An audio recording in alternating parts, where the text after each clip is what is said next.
அதாவது இந்த மத்திய அரசு தாக்கல் செஞ்ச நிதிநிலை அறிக்கை வந்து எப்போதும் உள்ள சாதாரண அறிக்கையா தான் நான் பாக்குறேன். அதுல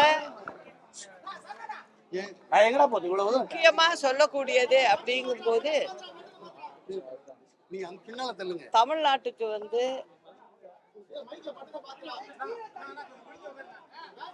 எதுவும் பெருசா இன்னும் தனியா ஒன்றும் சொல்ல. பொதுவா அவங்க சொல்லி இருக்கிறது பெண்களுக்கு, அதாவது பணிபுரியும் பெண்களுக்கான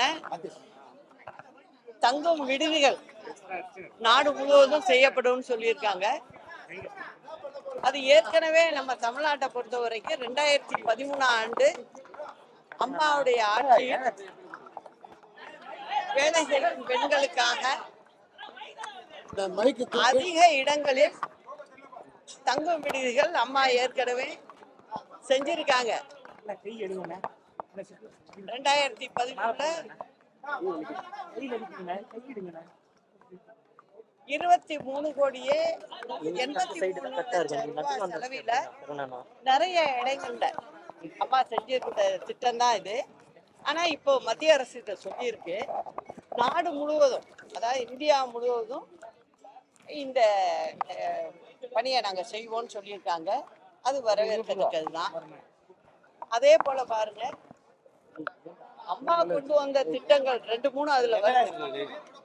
அதாவது மாடு, ஆடு, கோழி இதுக்கெல்லாம் வந்து மானியத்தோட வந்து கடன் உதவி எல்லாம் கொடுக்கப்படும் அப்படின்னு சொல்லியிருக்காங்க. அதுவும் வரவேற்கத்தக்கது தான். இது ஏற்கனவே நம்ம வந்து தமிழ்நாட்டில் வந்து பின்தங்கிய மாவட்டங்கள் எல்லாம் அம்மா செஞ்ச திட்டம் தான் இது. அதே போல் சென்னை, ஹைதராபாத், சென்னை, பெங்களூர், அதாவது ரயில்வே திட்டம் அறிவிச்சிருக்காங்க. அது வரவேற்கக்கூடியது. மற்றபடி ஊதியம் வாங்கும் ஊழியர்களுக்கான வரி விகிதாச்சாரத்துல எந்தவித மாற்றமும் இல்லைங்கிறது ஒரு பெரிய ஏமாற்றம் இருக்கு. அதுதான் அதுல முக்கியமா சொல்லக்கூடிய. அந்த உறுதிமொழியில உங்க தலைமையில ரோகிகளுக்கும் எதிரிகளுக்கும் நாம பாடம் கற்பிப்போம், உங்க தலைமையில தேர்தலை சந்திக்க இருக்கிற அப்படின்ற ஒரு தகவல் இதுல இடம்பெற்றிருக்கு. உண்மைதான். அது வந்து மக்கள் கருத்துக்கே நான் விட்டுறேன். மக்களுக்கு நல்லாவே தெரியும், அது தமிழ்நாட்டு மக்களுக்கு தெரியும், அவங்க பாத்துக்குவாங்க. அதை நான் விவரிச்சு சொல்லணுங்கிற அவசியம் இல்லை. ஏன்னா நம்ம தமிழ்நாட்டு மக்கள் ரொம்ப புத்திசாலியான மக்கள். அதிமுக அமமுக கூட்டணி ஒன்றா சேர்ந்திருக்காங்க, நீங்க எப்படி பாக்குறீங்க?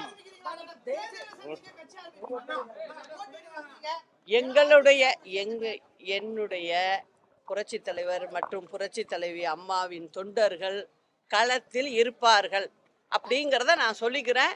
எப்படி என்னங்கிறத நீங்க விரைவில் தெரிஞ்சுக்குவீங்க. அதாவது ஒவ்வொரு கட்சியும் அவங்கவுங்களுக்கு எது சரின்னு படுதோ அந்தந்த கட்சியில கூட்டணி அமைச்சுக்குவாங்க. அதுல போய் நான் தலையிட்டு எதுவும் சொல்ல முடியாது. என்னை பொறுத்த வரைக்கும் தலைவர் அம்மா வழியில ஆட்சி நடக்கணுங்கிறது தான் என்னோட திட்டம். அதை நான் நல்ல முறையில செயல்படுத்துவேன். அவ்வளவுதான் இப்ப சொல்ல முடியும்.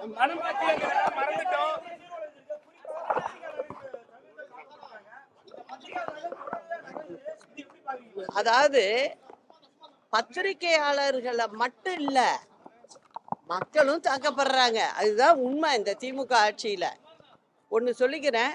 கிருஷ்ணராயபுரத்துல சமீபத்துல ஒரு கல்குவாரி, அது வந்து அனுமதி இல்லாமல் கல்குவாரி அங்க நடத்தப்படுது.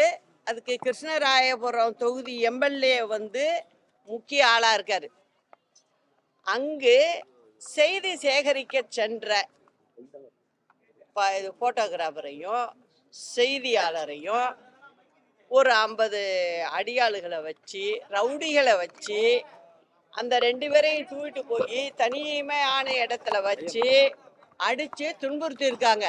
இது நடந்தது உண்மை. ஆனா இதுல திமுக காரவங்களே சம்பந்தப்பட்டிருக்கிறதுனால இந்த விசாரணை எப்படி போகும்னு எனக்கு தெரியல. உண்மையா அங்க உள்ள காவல்துறையினர் அரசாங்கம் இருக்கும், நாளைக்கு மாறும். ஆனால் நடந்த நிகழ்வுக்கு அவர்கள் தக்க இடத்துல பதில் சொல்ல வேண்டிய ஒரு நிர்பந்தம் கூடிய விரைவில் ஏற்படும். அதனால அதில் உண்மையா சம்பந்தப்பட்டவங்க மேல நடவடிக்கை எடுக்கணும்னு கேட்டுக்கிறேன். அதே போல பார்த்தீங்கன்னா, இங்கே நந்தனத்தில் கலைக்கல்லூரியில் ஒரு இது கேண்டீன் இருக்கு. அந்த கேண்டீன் வந்து திமுக காரவங்களுக்கு லீஸ்க்கு கொடுத்துருக்காங்க. அந்த கேண்டீன்ல வேலை செய்ய வந்த ஒரு பெண்ணை வந்து கற்பழிப்புக்கு உள்ளாயிருக்கு. அதுக்கும் திமுக காரவங்க தான் சம்பந்தங்கிறது நல்ல வெட்ட வெளிச்சமா தெரியுது. அதுக்கும் தகுந்த நடவடிக்கை எடுக்கணும். சும்மா பூசி முழுவுனீங்கன்னா இது வந்து அடுத்து வரப்போற அரசாங்கம் உங்களை சும்மா விடாது. இது மட்டும் இல்லை, தமிழ்நாட்டில் எல்லா இடத்துலையும் லா அண்ட் ஆர்டர் ரொம்ப மோசமாக இருக்கு. இதுக்கு திமுக காரவங்க பதில் சொல்லி ஆகணும். அதே போல் இன்னொன்னையும் சொல்லிக்கிறேன். கிட்டத்தட்ட 5 முறை முதலமைச்சர் வந்து வெளிநாடு சுற்றுப்பயணம் பண்ணியிருக்காரு. 7 கண்ட்ரிகளுக்கு போயிருக்கிறாரு, 7 நாடுகளுக்கு போயிருக்காரு. போய் என்னாச்சு, இங்கே வந்து கம்பெனிகள் உருவாச்சா? அப்போ என்ன சொன்னார், 33 லட்சம் பேருக்கு உடனடியாக வேலை கிடைக்கும்னாரு. வந்து 5வது வருஷம் தேர்தலையும் சந்திக்க போகிறோம். எங்கே மாவட்ட வாரியாக சொல்லுங்கள், எவ்வளோ லட்சம் பேருக்கு நீங்கள் வேலை வாங்கி கொடுத்துருக்கேங்கிறத கொஞ்சம் வெளிப்படுத்துனீங்கன்னா நல்லா இருக்குங்கிறதையும் நான் மக்கள் சார்பாக கேட்டுக்கிறேன். தலைவர் அஇஅதிமுகவை ஊழல் கட்சி என்றும் ரொம்ப கடுமையாக விமர்சிச்சிருக்காரு. உங்க கருத்து என்ன? தம்பி, நான் ஒன்னே ஒன்று சொல்கிறேன் உங்களுக்கு. அதாவது ஒவ்வொருத்தங்களுக்கும் ஒரு எண்ணம் இருக்கு. ஒன்னே ஒன்று சொல்கிறேன். அம்மா இருந்த போது எப்படி இந்த அரசாங்கம் இருந்துச்சு நான் சொல்லணும்னு அவசியம் இல்லை. ஒவ்வொரு வீட்லையும் ஒவ்வொரு குடும்பத்தாரையும் நீங்கள் போய் கேளுங்க, மனசில் தொட்டு கேளுங்க, அங்கே அப்போ ஆட்சி எப்படி இருந்ததுன்னு சொல்லியிருப்பாங்க. அதனால நீங்கள் வந்து அதனால தான் நான் திரும்ப திரும்ப சொல்கிறேன், அம்மா ஆட்சின்னு சொல்கிறதுக்கு காரணமே அதான். நான் இப்பயும் சொல்கிறேன், அம்மா வழியில், புரட்சி தலைவர் வழியில் மக்களாட்சியை கொண்டு வர்றதுக்கு என்னால் என்ன, நான் 39 வருஷ அனுபவத்தில் என்னால் என்ன செய்யணுமோ அதை செய்வேன். இந்த திமுக அரசாங்கத்தை விரட்டி அடிப்போங்கிறதையும் சொல்லி